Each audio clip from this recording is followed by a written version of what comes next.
ఆచి చికెన్ మసాలా. మెక్సికోకు చెందిన most wanted drugs mafia don El మెంచోను అంతమొందించేందుకు కోసం చేపట్టిన మిలిటరీ ఆపరేషన్ వివరాలను మెక్సికో రక్షణ శాఖ వెల్లడించింది. తన ప్రియురాలని కలవడమే అతని ఆచూకీని పట్టించిందని పేర్కొంది. ఎల్ మెంచో మరణానంతరం మెక్సికోలో పెద్ద ఎత్తున అల్లర్లు జరిగాయి. ఇందులో 70 మంది ఎల్ మెంచో అనుచరులు, 25 మంది భద్రతా దళాలు మృతి చెందినట్లు అధికారులు ప్రకటించారు. కరుడుగట్టిన నేరస్తుడు most wanted drugs mafia don El మెంచోను మట్టుబెట్టేందుకు మెక్సికో మిలిటరీ చేపట్టిన ఆపరేషన్ వివరాలు బయటకొచ్చాయి. ఆపరేషన్ జరిగిన తీరును మెక్సికో రక్షణ శాఖ వెల్లడించింది.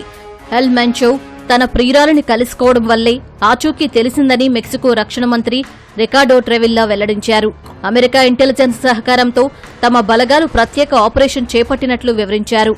ఎల్ మెంచో తన సొంత రాష్ట్రం జాలిస్కోలో ఉన్నట్లు తెలిసినట్లు మెక్సికో రక్షణ శాఖ వెల్లడించింది.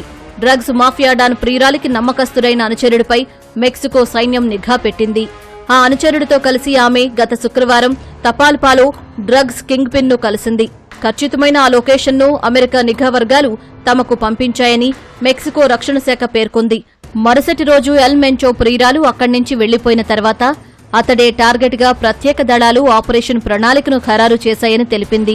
డ్రగ్స్ మాఫియా డాన్ అక్కడే ఉన్నట్లు ధృవీకరించుకున్న తర్వాత ఆపరేషన్ మొదలుపెట్టినట్లు వివరించింది.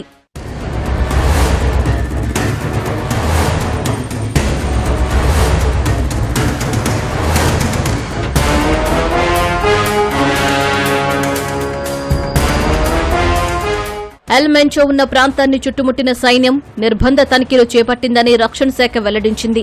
అక్కడి నుంచి పారిపోకుండా శివారు ప్రాంతాల్లో 6 హెలికాప్టర్లు, అదనపు దళాలను కూడా మోహరించారు.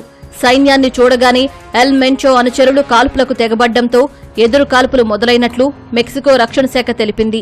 ఈ క్రమంలో ఎల్ మెంచో 2 బాడీగార్డులతో కలిసి అక్కడి నుంచి తప్పించుకునేందుకు ప్రయత్నించాడు. అండర్ గ్రౌండ్ లో నక్కినట్లు గుర్తించిన దళాలు భీకర కాల్పులు జరిపాయి. తీవ్రంగా గాయపడిన ఎల్ మెంచోను హెలికాప్టర్లో ఆసుపత్రికి తరలిస్తూ ఉండగా మృతి చెందినట్లు రక్షణ శాఖ మంత్రి తెలిపారు.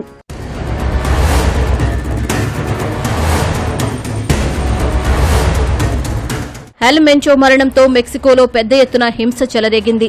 మెక్సికో వ్యాప్తంగా అతడి అనుచరులు దాడులు చేయడంతో పాటు అల్లర్లు సృష్టించారు. వాహనాలను తగులబెట్టారు, రహదారుల్ని దిగ్బంధించారు. సూపర్ మార్కెట్లు, పెట్రోల్ బంకులు, బ్యాంకులు, ఇతర వ్యాపార సముదాయాలు, పెట్రోల్ బంకులకు నిప్పంటించారు. ఎల్ మెంచో కోసం జరిపిన ఆపరేషన్, ఆ తర్వాత జరిగిన అల్లర్లలో 70 మంది డ్రగ్స్ ముఠా సభ్యులు హతమైనట్లు మెక్సికో అధికారులు వెల్లడించారు. అతడు అనుచరుల దాడుల్లో 25 మంది నేషనల్ గార్డ్ సభ్యులు ప్రాణాలు కోల్పోయినట్లు తెలిపారు.